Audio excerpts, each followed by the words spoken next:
et mariage annulé en raison de la guerre, qui paye, qui sort perdant?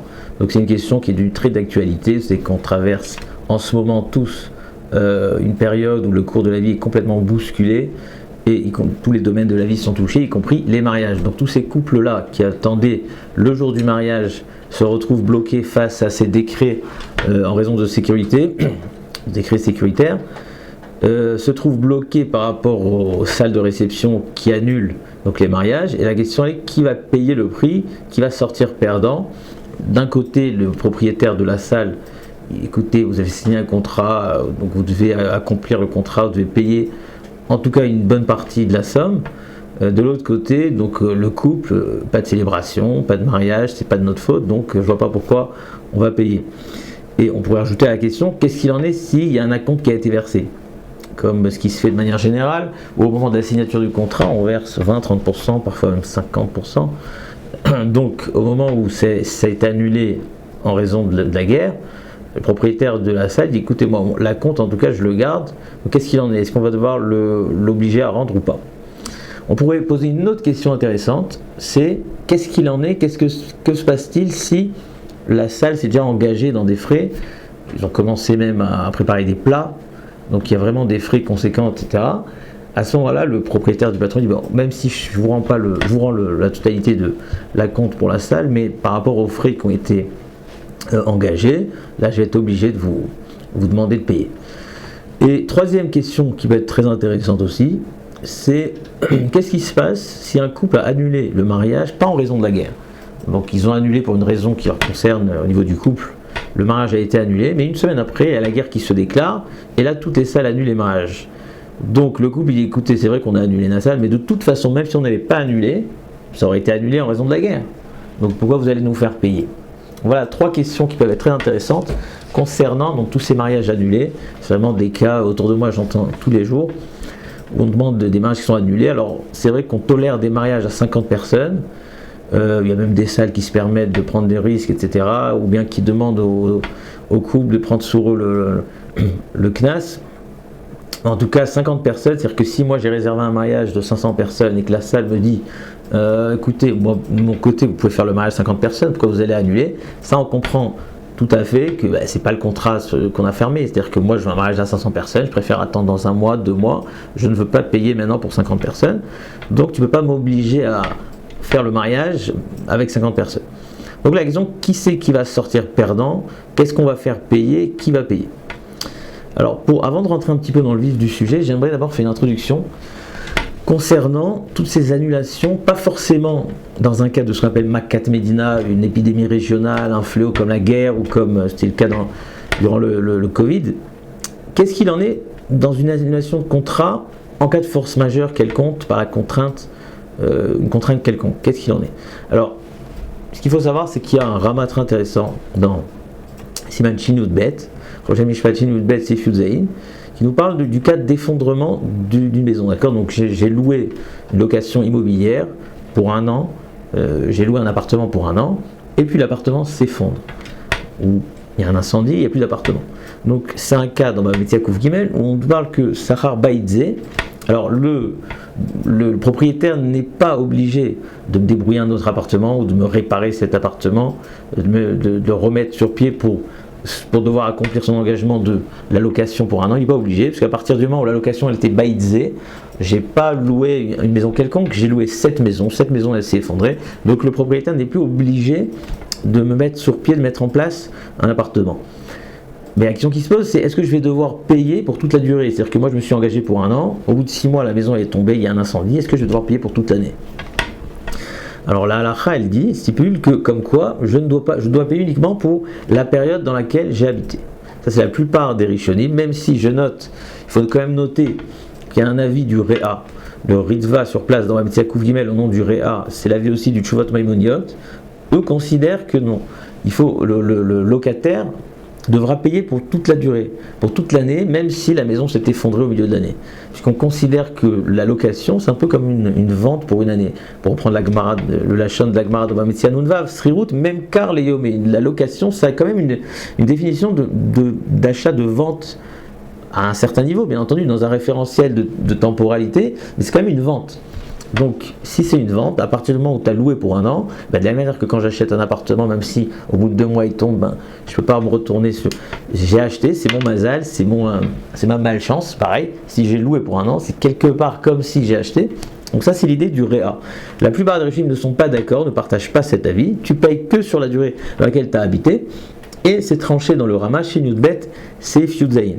Donc ça, c'est le cas de la maison qui s'effondre. Alors, si par exemple j'ai versé un acompte et j'ai déjà payé une bonne partie de la somme sur la durée que j'ai pas encore habité, alors c'est discuté. C'est vrai qu'il y a le Ra'anar.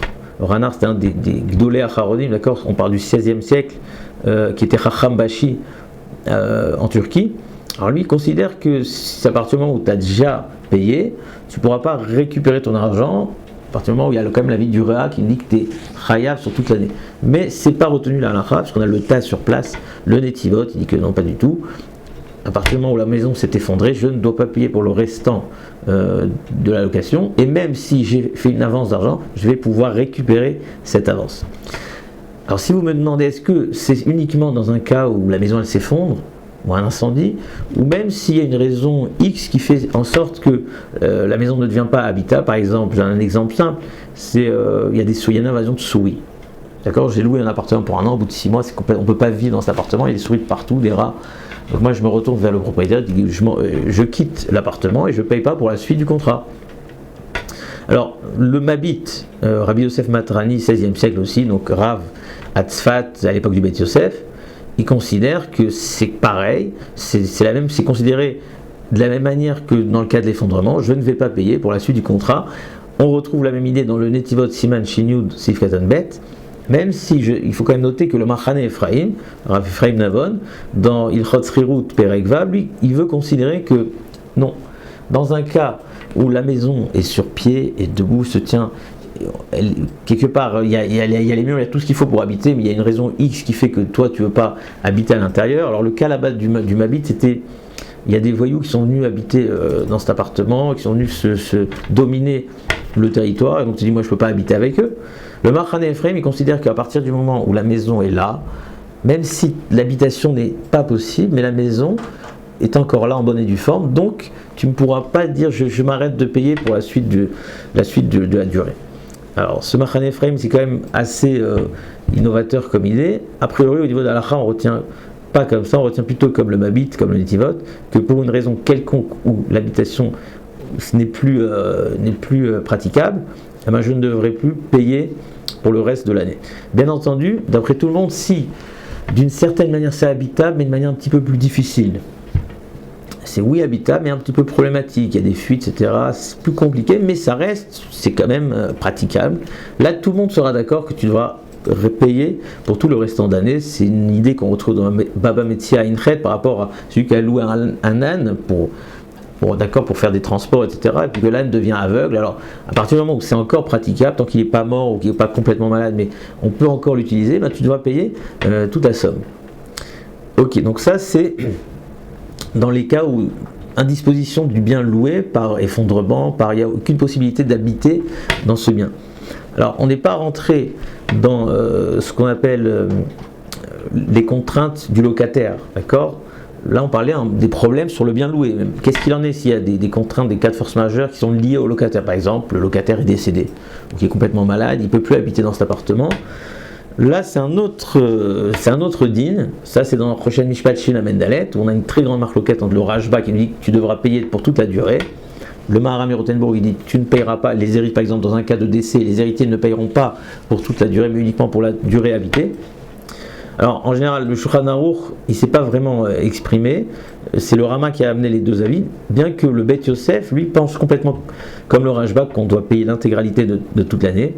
Donc, le Machane Ephraim, le Tzemar Tzedek, le Minchat Pitim, Rabbi Meir Hari considèrent que l'avis du Shulchan Aruch, c'est comme le Rashba, on doit payer l'intégralité de toute l'année. Le Rama, les Ashkenaz, on ne paye pas toute l'année. Par contre, si on a fait une avance d'argent, on ne pourra pas récupérer son argent. Donc ça, c'est concernant... tout ça concerne tous les cas d'annulation en raison d'une force majeure, d'un cas de contrainte qui n'est pas lié à quelque chose de régional. Alors, nous, ce qu'on a envie de parler à partir de maintenant, c'est qu'est-ce qu'il en est pour une Makat Medina, un fléau national, une épidémie régionale, où c'est pas uniquement ma maison qui est touchée, mais c'est toute la région, comme un petit peu le cas actuel par rapport aux salles de mariage, où il y a un décret gouvernemental comme quoi il n'y a pas de mariage, donc toutes les salles de mariage sont annulées. Là, alors, c'est la suite du Rama. Le même Rama, chez Yudbet Yudzaïn, il dit pas, attention, si on est dans un cas où il y a Makat Medina, il y a un incendie dans toute la région, etc. Donc la location n'est plus possible, mais c'est pas quelque chose de particulier, mais régional. Alors le Rama, il dit, dans ce cas-là, je ne paierai pas pour la suite des événements, et je pourrais même déduire de ce que je devais payer. Donc c'est basé sur une Gemara dans Bava Metzia Koufé. Là, on parle de quelqu'un qui a signé un contrat de fermage pour travailler sur la récolte d'un champ et qu'au final il y a eu une invasion de sauterelles qui ont tout dévoré, ils ont dévoré toute la récolte, ou que le champ a été complètement desséché et donc la récolte a été complètement perdue. Menake Mechikore, c'est-à-dire que ce que je dois payer, je déduis, je ne paye pas tout, je déduis de cette perte-là.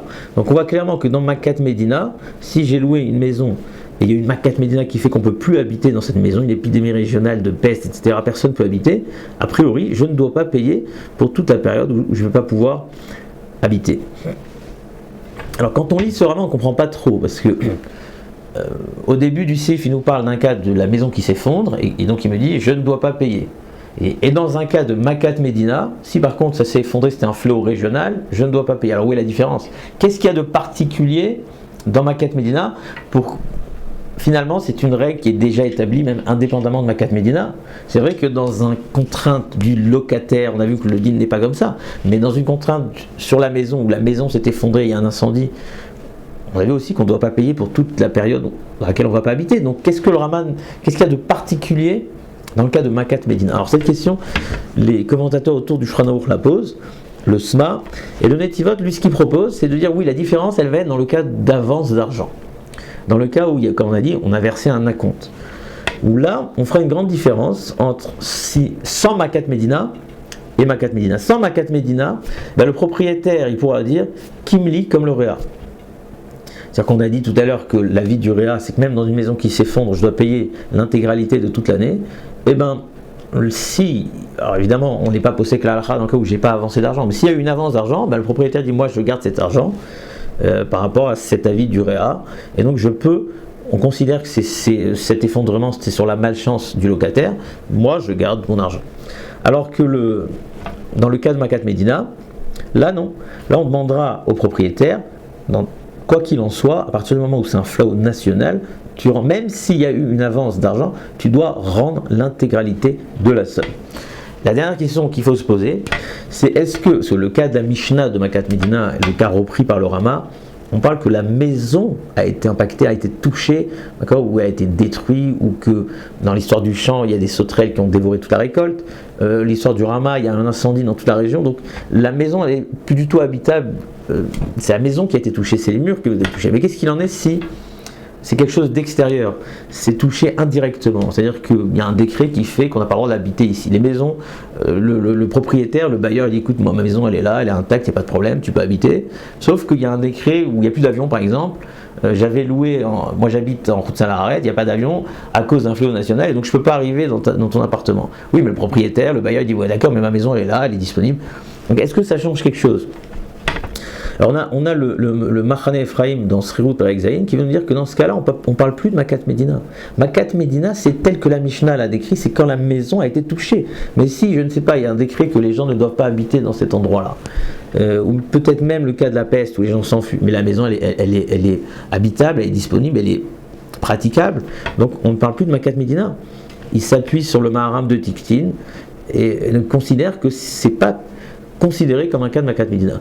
Mais quand on voit le char dans Siman Shin Lamed Dalet, le Taz aussi, ou quand on regarde le Minchat Pitim, Siman Shin Chaf Aleph, c'est sur le chapitre de Makat Medina, eux ils considèrent que non, tous les cas où, pour une raison nationale, gouvernementale, dans toute la région, ou dans la majorité de la région, ça aussi c'est une discussion, on ne peut pas habiter pour une raison ou une autre, c'est considéré comme Makat Medina. Donc si je conclus, dans ces histoires de mariage qui ont été annulées en raison de la guerre, Alors, je parle d'un cas où, évidemment, alors ici le gouvernement interdit aux salles de réception d'ouvrir leurs salles pour des cérémonies, pour célébrations de mariage. Et même si c'est aussi, par exemple, la salle elle est peut-être disponible, mais les invités sont interdits, il n'y a pas d'avion, etc. On peut considérer ça comme Akat Medina. Et donc a priori, je ne dois pas payer du tout la somme, mais plus que ça, même la compte que j'ai versée, a priori, doit être rendue. D'ailleurs, j'ai vu au nom du Rav Sariel Rosenberg qui a tranché comme ça, au nom du Rav Mendel Shafran, le grand Dayan d'Abnebra, qui tranche aussi que, d'après la halakha pure, la somme doit être rendue. Rav Nissim Karelitz, lui, il considère que sur la compte qui a été versée, on demandera de rendre que la moitié. Donc, voilà, en tant que, si on fait un acte de montée, je pense que si on a versé un acompte, c'est peut-être mieux de ne pas demander plus que la moitié, mais il faut quand même se rappeler qu'au niveau de la halakha pure, il est fort probable qu'on puisse même réclamer toute la somme. Donc ça, c'était le premier sujet. Alors, pour être très bref sur les deux questions qu'on a ajoutées, sur l'histoire des parts, d'accord? Donc la salle, il dit, ok, moi je te rends toute la somme, maintenant j'ai quand même commencé à préparer des parts, j'ai engagé des sommes pour commencer les préparations de mariage, ça tu dois me les payer. Alors ça, a priori, ça dépend d'un sujet très intéressant. À la fin du Siman Shenamen Gimel, c'est Ifret, le Shulchan Aruch, qui cite un enseignement au nom du Roche. Comme quoi, si je dis par exemple à un employé, écoute, crée-moi une armoire et je te la paye. D'accord? J'ai besoin d'une armoire 6 portes, une grande armoire de 2,40 m, crée-la moi et donc je te paye. Ok? Donc l'employé il crée son armoire, une fois qu'il a fini, il dit voilà, elle est prête l'armoire, il dit ah, excuse-moi, j'ai plus besoin d'armoire, j'ai une contrainte qui fait que voilà, je dois changer de pays, j'ai plus d'armoire, plus besoin d'armoire. Est-ce que ça m'oblige de payer? Donc ça c'est un Shulchan Aruch au nom du Tshuvot HaRosh qui dit que tu devras payer en fonction du principe de Garmi. Je vais causer un dommage même de manière indirecte, mais à partir du moment où c'est un dommage évident, à cause de moi, il a des dépenses et il doit créer son armoire, ça m'engage, donc je suis obligé de payer. Mais la question qui se pose là-bas, c'est est-ce que, parce qu'en réalité, lui il a créé son armoire, c'est pas moi qui lui a fourni le matériel, c'est lui, avec son propre matériel, il a été acheter du bois, acheter tout ce qu'il faut, il a créé une armoire. Donc est-ce que c'est considéré comme un achat ou comme une prestation, un service Sriut Pohalim? Parce que finalement, c'est lui qui a créé l'armoire, et moi je lui achète. Donc en fait, c'est un achat d'armoire, c'est une vente, ou bien c'est Sriut Pohalim, c'est un engagement par rapport à un employé. Ça, c'est la grande question là-bas. Alors là-bas, on voit clairement que c'est considéré comme une vente. C'est considéré comme une vente, et c'est pour ça qu'on parle du principe de Garmi. Mais les Mefarshim, les commentateurs, ils se disputent pour savoir si, est-ce que dans tous les cas, par exemple dans le cas du mariage, d'accord, j'engage un traiteur pour me faire des parts. Non, lui, c'est pas moi qui vais lui fournir le matériel, c'est lui qui s'organise tout seul, qui achète ce qu'il faut et qui me prépare. Est-ce que c'est considéré comme une vente ou comme un service, une location de service? Et ça, c'est une grande question. Donc le Maharas Sasson, Rabbi Eliyahu Sasson, qui était Rav à Salonique, et ensuite Rav en Turquie au XVIe siècle, donc lui, il considère que à partir du moment où le matériel appartient à l'employé, on est dans de la vente et non pas dans de la péoula, dans un service, dans une location de service. On est dans de la vente. C'est une idée aussi reprise par le Aruch HaShulchan, même s'il y a pas mal d'avis qui ne sont pas d'accord avec ça, tels que le Netivot ou le Chazon Ish. Ils considèrent que le cas du Shulchan Aruch, c'est uniquement parce que j'ai précisé, crée-moi une armoire, je vais te l'acheter. Mais dans un cas comme un catering où j'ai pas précisé de cette manière-là, où quelqu'un me fait un service, même s'il a fait ça à partir de son matériel, c'est pas forcément considéré comme une vente, mais ça sera considéré comme une Sriut Pohalim. Et donc la différence, elle sera, est-ce que on considérera ça comme, si on est dans Sriut Pohalim, alors évidemment je dois payer. Si on est dans une histoire d'engagement par rapport à un employé, alors honnête, pas honnête, je vais être tenu de payer. Alors que si on est dans une histoire de vente, donc là, pourquoi je dois payer? Finalement, moi, je ne suis pas intéressé. Pourquoi je dois payer le Rosh nous dit à cause de Garmi. Alors, on a un principe que Garmi béonès, je ne suis pas tour. Donc, si on considère, comme le Maharas Sasson, qu'on se base ici sur une histoire de Garmi, et donc on est dans Garmi béonès, il se peut, il est fort possible qu'on sera exonéré de payer. J'ai vu rapporter au nom de Dayanim qu'il faut arriver à un compromis de moitié-moitié. Dernière question, avec ça on va conclure de manière très brève, c'est l'histoire du couple qui annule le mariage avant que la guerre ne se déclare, mais juste après la guerre se déclare. Donc il se tourne vers le propriétaire de la salle, il dit, de toute façon ça se serait annulé de manière automatique, donc pourquoi on va payer? Alors il faut savoir que c'est un sujet explicite dans le Shuttarama, Le Rama, dans ses responsables au Siman Noun, il parle exactement de ça. Là-bas, il parle d'un cas de figure où les gens d'une communauté s'étaient engagés, avaient signé un contrat pour avoir un rave dans leur communauté, et ensuite ils se sont désistés. Et une semaine après de se désister, il y a eu une peste dans la ville, il y a eu une épidémie très forte, où de toute façon il n'y a plus de rave, plus de communauté, plus rien du tout. Et donc ils disent, ok, on avait signé un contrat pour te payer tant à l'année, etc., mais de toute façon on a annulé, et de toute façon ça se serait annulé à cause de l'épidémie. Le Rama a dit, épidémie, pas épidémie, vous êtes déjà engagé, vous avez annulé avant l'épidémie, donc le chiyuv, il est là, peu importe s'il y a une épidémie après, qui fait que de toute façon, le chiyuv il est là, vous êtes tenu de payer. Donc ça c'est un Rama très intéressant dans Siman Noun, qui est cité qui est rapporté dans Rabbi Akiva Eiger sur la Haga du Shulchan Aruch dans Siman Shin Lamed Dalet, et aussi dans le Pitri Teshuva sur Siman Shin Lamed Gimel. Alors ce qu'il faut savoir, c'est que le Sha'ar Mishpat ne partage pas du tout, donc dans Siman Shin Lamed Gimel Sif Katan Aleph, ne partage pas du tout cet avis-là. Il essaye de comprendre d'où le Rama aurait sorti ça, à partir d'une ma dans ma Metzia Lamed Vav Amud Bet, sur le cas de Trilato Bibshia, Vesofobone, etc. On ne va pas rentrer en profondeur, mais il dit, même s'il s'appuie sur cette Gemara, il y a une différence monumentale. Et donc le Sha'ar Mishpat, il dit, moi je ne comprends pas du tout ce que tu dis, si de toute façon ça doit être annulé, il y a une preuve dans Baba Metzia Kuva avec l'histoire des sauterelles, il y a une preuve d'un Ritva Kiddushin Tetzain, je ne veux pas trop rentrer en profondeur. Il dit, moi je considère qu'on ne pourra pas obliger la personne de payer à partir du moment où de toute façon c'est quelque chose qui était annulé, qui était sur le point de s'annuler. Donc on aura du mal ça reste quand même un safek au niveau de la halakha, un doute au niveau de la halakha. Le faire payer on ne pourra pas, parce que le Sha'ar Mishpat il est quand même très fort, il ne comprend pas du tout cet avis du Rama. Par contre, si il y a un acompte qui a déjà été versé, on aura du mal aussi à le faire sortir, puisque ça reste quand même un safek au niveau de la halakha, et le propriétaire pourra dire, moi je pense comme le Rama, et donc toi tu es chayav, je ne te rends pas. Donc voilà,